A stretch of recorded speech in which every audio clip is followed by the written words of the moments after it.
Hey, and welcome back. So we are talking about power, privilege, and difference, intersecting oppressions today. This is going to be a really self-reflective practice. So unfortunately for some, fortunately for others, I am going to hide my little face today. And I want you to really think about all the ways in which you are connected to this, or how does this impact. Okay, so the first item I want us to talk about is equality and equity. So these are two terms that we use a lot within our understanding or our conversations around social justice. So let's define them for us real quick. Equality and equity. So equality is sameness, while equity is fairness. Equality is about sameness. It promotes fairness and justice by giving everyone the same thing. But it can only work if everyone starts off in the same place. In this example, equality only works if everyone has the same height.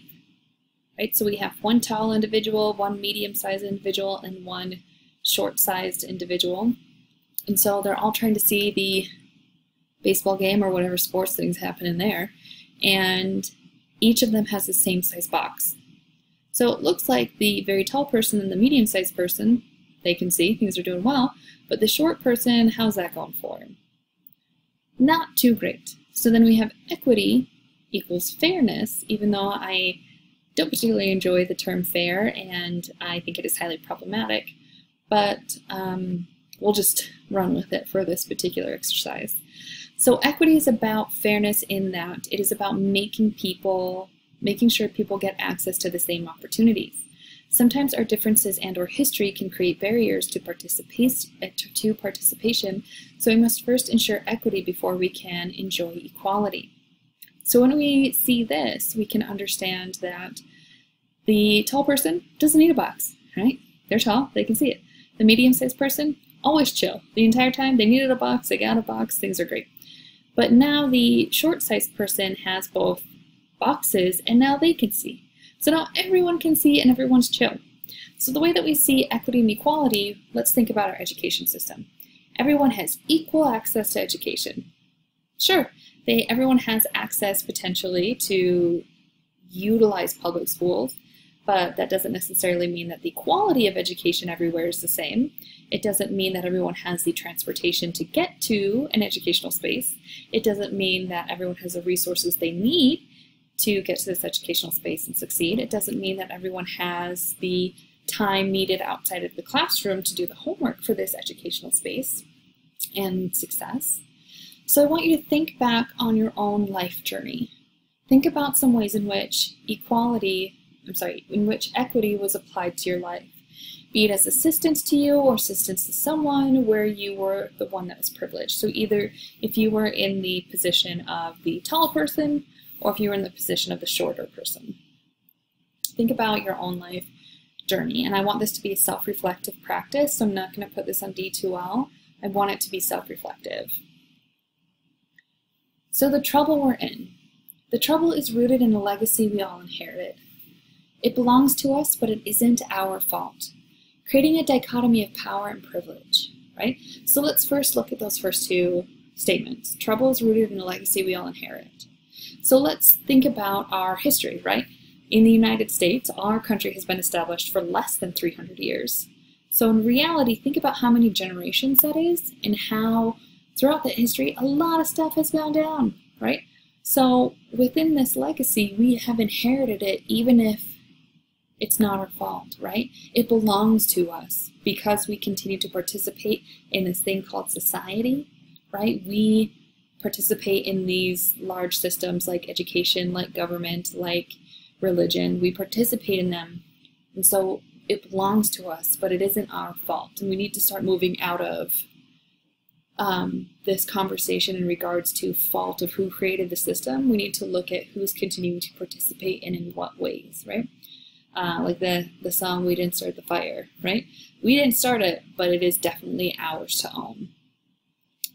So when we think of a dichotomy, what is a dichotomy? Break it down, right?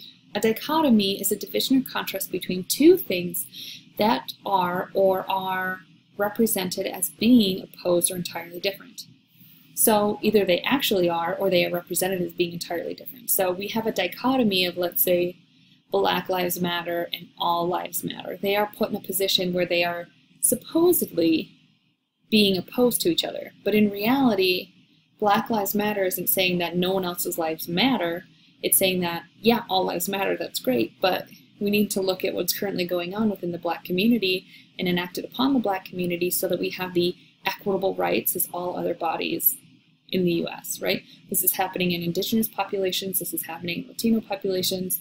We need to start looking at how we create ourselves a social construction that we put one in front of the other, like that we put them against each other, when again, it's not a competition. We need to work together to start moving towards a more kind, sustainable, equitable future. So what might be problematic about creating dichotomies? It pits groups against each other, and it prevents discussion, resolution, and reckoning. When we say reckoning, we really mean like trying to understand, come to terms with, and move forward from an issue, right? Take accountability in that. So it is problematic in that, or creates problems, or is potentially has problems, in that when it shuts down discussion, when we have a competition, people get so invested in their own ideologies or own thought processes, they don't allow for other people's existence or knowledges to live simultaneously with theirs. So oftentimes it shuts down the conversation, right? So when we have the Black Lives Matter movement, and let's say All Lives Matter or Blue Lives Matter, right? So the conversation is our community is being targeted, and we are statistically up for higher, the Black community is up for higher stop and frisks, arrested more people in incarceration. If you think about it, the community is not inherently causing more issues. Our system is set up, unfortunately, through racial profiling and barriers that keep this kind of activity going. It is not saying that other lives don't matter, but what happens is when we put those in opposition, it shuts down that conversation, right? So we can see that All Lives Matter is really a response or a strong, forceful response to Black Lives Matter by shutting down that conversation. Because they're like, yeah, we know all lives matter, but how is that moving anything forward? How is that changing how people of marginalized or minority communities are being treated within the US? Or how is it even allowing us to start the discussion on some people are treated differently within our country and our society, and how do we start moving forward from that? So difference is not the problem. Ignoring privilege and power keeps us in a state of unreality.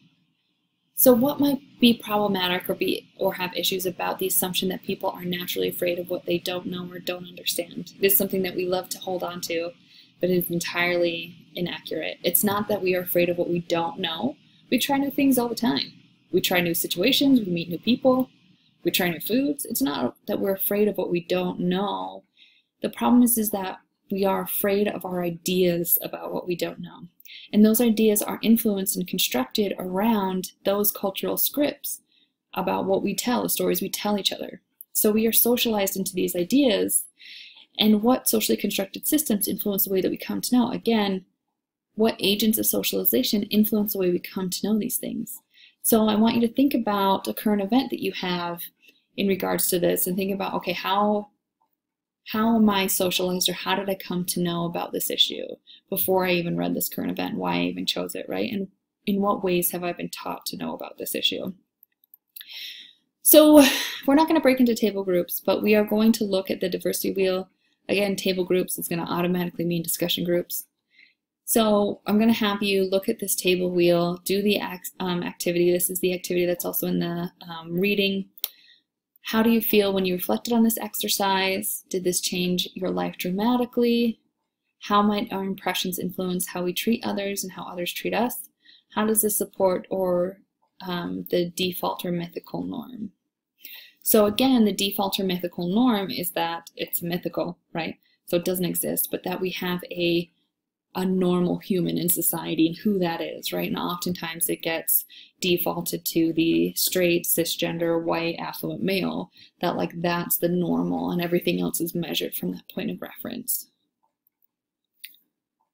So what is privilege? Privilege exists when one group has something of value that is denied to others simply because the group belonged to it, rather than because anything they've done or failed to do. So my privileged status doesn't determine my outcomes, but it definitely is an asset that makes it more likely that whatever talent, ability, and aspirations I have will result in something good for me. So if we look at this privilege, right, so as a white body going through our culture, or a cisgender body, I have been born into a position that the gender I was assigned with at birth is the same gender I have today. And so it's nothing I did, right? I didn't fail to not identify with my gender. I didn't or fail to identify with my gender or fail to perform a certain way, right? Everyone has their own gender constructions. Everyone is a unique body and human of their own agency. I didn't earn white skin, right? I didn't earn being a white body in our country. But it doesn't mean that all this work I've put into becoming who I am today is inauthenticated or doesn't mean anything. It still does. But I also need to take into account or take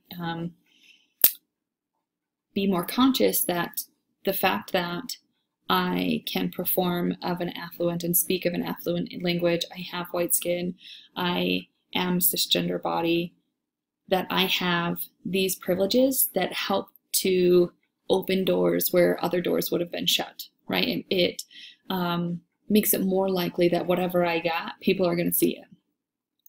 So then what does Johnson mean by the luxury of obliviousness? And we're going to take a second here to differentiate between the luxury of obliviousness and willful ignorance. So the luxury of obliviousness really looks at how, because I am not part of a marginalized community that is being oppressed, I don't have to think about it. I can step in and out of it anytime I want to, right? So as an anti-racist activist, I can talk about race and racism, and I can go into communities who need to be of other privileged bodies who would like to learn more about racism, and I can be an advocate and ally. And then days that I feel like this is too much, or I have too much trauma, I need to do some self-care, I can step out of it, right? I can choose not to bring up the idea of racism, or I can choose not to address something that is racist or sexist, because I can step out of it. But as a marginalized person, you don't get that chance, right? As a female identified body, I'm subject to sexist ideas and violence and oppression enacted upon me, and I don't ever get to be like, okay, cool, today I don't want to be a female. I'm going to be a dude today, and I can perform that. I can't do that, right? So I don't have that privilege, and I don't get to all of a sudden have a male body and be able to infiltrate the male space, right? Or be able to be accepted as such. So we can think about how this luxury, it's a luxury for me because I don't have to think about that every day. Or being a survivor of sexual assault, that's something that orchestrates my life every minute of every day. But if someone who hasn't experienced that, they can talk about it and think about it and then stop thinking about it when they want to. I don't get that opportunity. Marginalized communities don't get that opportunity. Willful ignorance really goes around how you have been provided opportunities to learn about social inequality and oppression and violence, and you willfully choose not to, right? You willfully continue to keep yourself in a certain position within society and a certain knowledge base.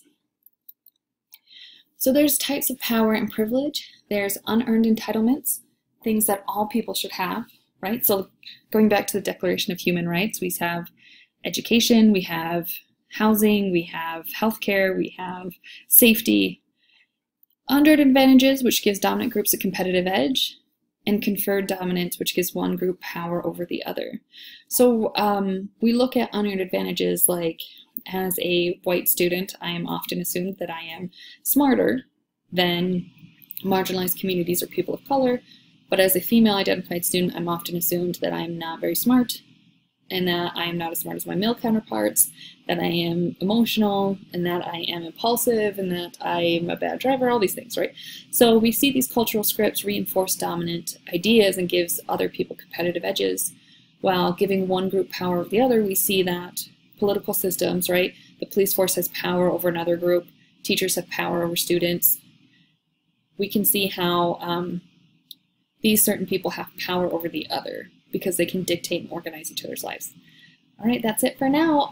We'll get to part 2 in just a second.